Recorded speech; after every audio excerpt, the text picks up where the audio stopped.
listening, squirrels? My brother's sitting over here. I thought I'd probably read him to sleep. He's getting ready to read, and here to come, back from Farkland already. We're going to Dollywood in the morning, so we turning in early, I think. Didn't see a bear today. Not yet. Okay, we're on chapter 6, part 1 of chapter 6. A few minutes later, Lucy, rather pale, left the barn, locked the door, and put the key back on the nail. She went rapidly to the stables, got out her car, and drove back down the back drive. She stopped at the post office at the end of the road. She went into the telephone box, put in the money, and dialed. "I want to speak to Miss Marple." "She's resting, miss. It's Miss Owlsparrow, isn't it?" "Yes." "I'm not going to disturb her, and that's that, miss. She's an old lady, and she needs her rest." "You must disturb her. It's urgent." "I'm not." "Please do what I say at once." When she chose, Lucy's voice could be as incisive as steel. I don't think I read it that way, did I? Florence knew authority when she heard it. Presently, Miss Marple's voice spoke. "Yes, Lucy?" Lucy drew a deep breath. "You were quite right," she said. "I found it." "A woman's body?" "Yes. A woman in a fur coat. It's a stone sarcophagus in a kind of barn museum near the house." "What do you want me to do? I ought to inform the police, I think." "Yes, you must inform the police at once." "But what about the rest of it? About you? The first thing they'll want to know is why I was prying up a lid that weighs tons. For apparently no reason. Do you want me to invent a reason? I can." "No, I think you know," said Miss Marple in her gentle, serious voice, "that the only thing to do is tell the exact truth." "About you?" "About everything." A sudden grin split the whiteness of Lucy's face. "That will be quite simple for me," she said, "but I imagine they'll find it quite hard to believe." She rang off, waited a moment, and then rang and got the police station. "I've just discovered a dead body in a sarcophagus in the long barn at Rutherford Hall." "What's that?" Lucy repeated her statement, and anticipating the next question, gave her name. She drove back, put the car away, and entered the house. She paused in the hall for a moment, thinking. Then she gave a brief, sharp nod of the head and went to the library where Miss Crackenthorpe was sitting, helping her father to do the Times crossword. "Can I speak to you, Miss Crackenthorpe?" Emma looked up, a shade of apprehension on her face. The apprehension was, Lucy thought, purely domestic. In such words do useful household staff... Wait a minute. In such words do useful household staff announce their imminent departure. "Well, speak up, girl, speak up," said old Mr. Crackenthorpe irritably. Lucy said to Emma, "I'd like to speak to you alone, please." "Nonsense," said Mr. Crackenthorpe. "You say straight out here what you got to say." "Just a moment, Father." Emma rose and went towards the door. Where's my stupid phone? Will I hear it? Okay, phone, where are you? Oh, there it is. Under a yarn band. Sorry about the color popping off it on. It does that, probably because of this. I don't know. Just listen. You ain't gotta look. Speak up. I like to speak up. Just a minute, Father. "All nonsense. It can wait," said the old man angrily. "I'm afraid it can't wait," said Lucy. Mr. Crackenthorpe said, "What impertinence!" Emma came out into the hall. Lucy followed her and shut the door behind them. "Yes?" said Emma. What is it? If you think there's too much to do with the boys here, I can help you. And it's not that at all, said Lucy. I didn't want to speak before your father because I understand he's an invalid and it might give him a shock. You see, I've just discovered the body of a murdered woman in that big sarcophagus in the long barn. Emma Crackenthorpe stared at her. In the sarcophagus? A murdered woman? It's impossible. I'm afraid it's quite true. I've rung up the police. They'll be here at any minute. A slight flush came into Emma's cheeks. You should have told me first before notifying the police. I'm sorry, said Lucy. I didn't hear you ring up. Emma's glance went to the telephone on the hall table. I rang up from the post office just down the road. But how extraordinary. Why not from here? Lucy thought quickly. I was afraid the boys might be about, might hear if I rang up from the hall here. I see, yes, I see. They're coming, the police, I mean? They're here now, said Lucy, as with the squeal of brakes, the car drew up at the front door, and front doorbell pealed through the house.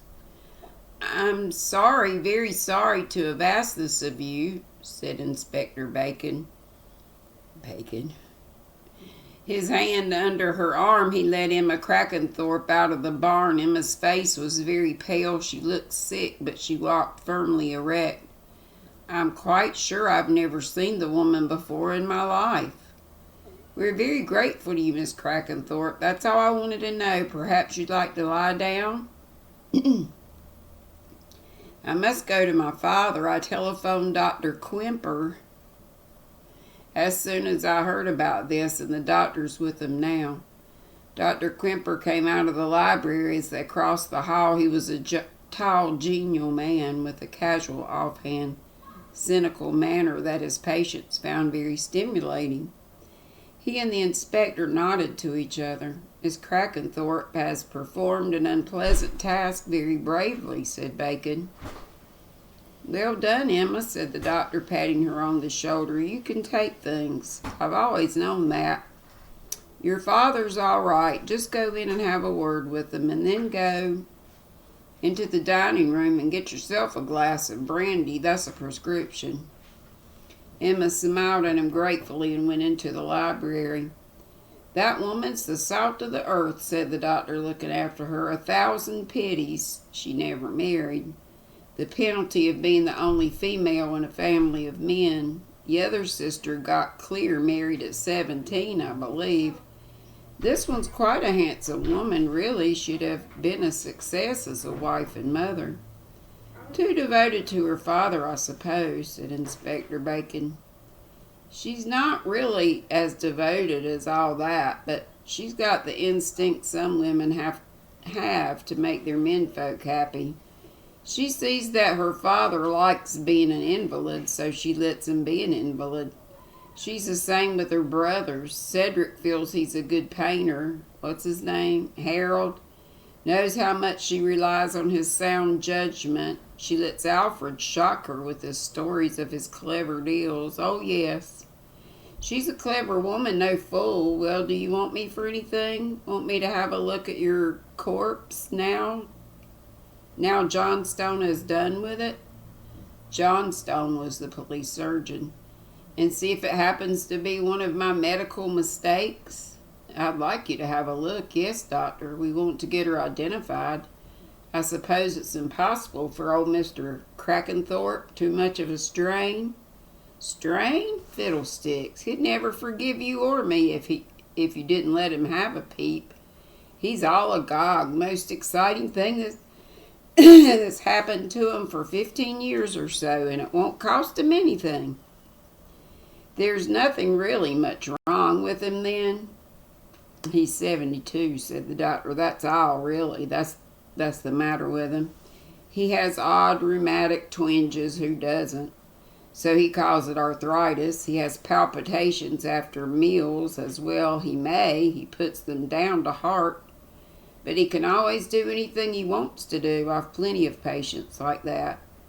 The ones who are really ill usually insist desperately that they're perfectly well. Come on, let's go and see this body of yours. Unpleasant, I suppose? Johnstone estimates she's been dead between a fortnight and 3 weeks. So 2 to 3 weeks.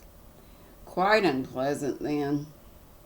The doctor stood by the sarcophagus and looked down with frank curiosity, professionally unmoved by what he had named the unpleasantness. Never seen her before, no patient of mine. I don't remember ever seeing her about in Brackhampton. She must have been quite good looking once. Somebody had it in for her, all right. They went out again into the air. Dr. Quimper glanced up at the building. Found in the what? What do they call it? The long barn, in the sarcophagus. Fantastic. Who found her? Miss Lucy Islesborough. Oh, the latest lady help. What was she doing poking about in a sarcophagi?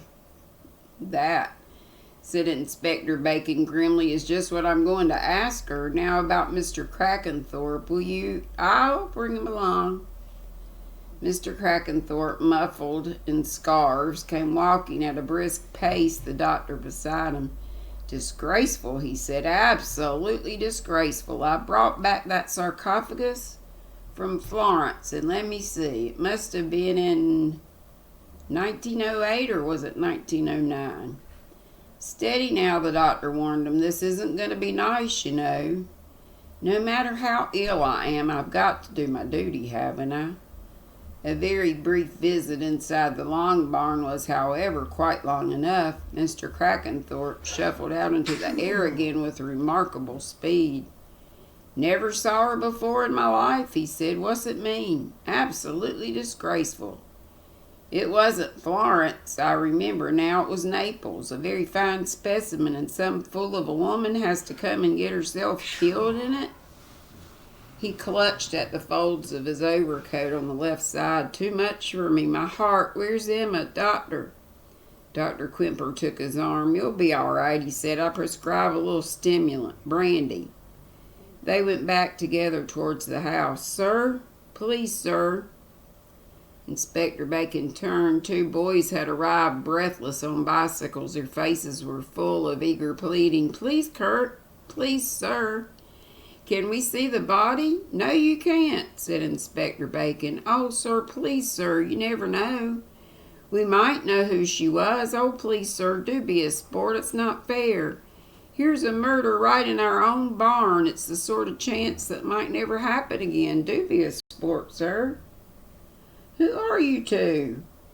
I'm Alexander Eastley, and this is my friend James Stoddard West.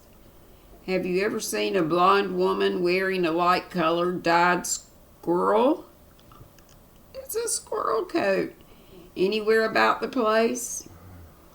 Well, I can't remember exactly, said Alexander astutely. If I were to have a look. Take him in, Saunders, said Inspector Bacon to the constable who was standing by the barn door. One's only young once.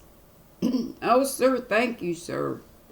Both boys were vociferous. It's very kind of you, sir. Bacon turned away towards the house. And now, he said to himself grimly, for Miss Lucy Islesborough. And that was parts 1 and 2. And I'm going to stop there. We'll be at part 3. Hope you all are doing well, and I'll see you soon. Don't know if I'm going live tomorrow or not, since we are doing Dollywood. Probably be give out if we're even back by 5, so. But we'll see. You never know. Love y'all. Be sweet. Don't be ugly. Bye-bye.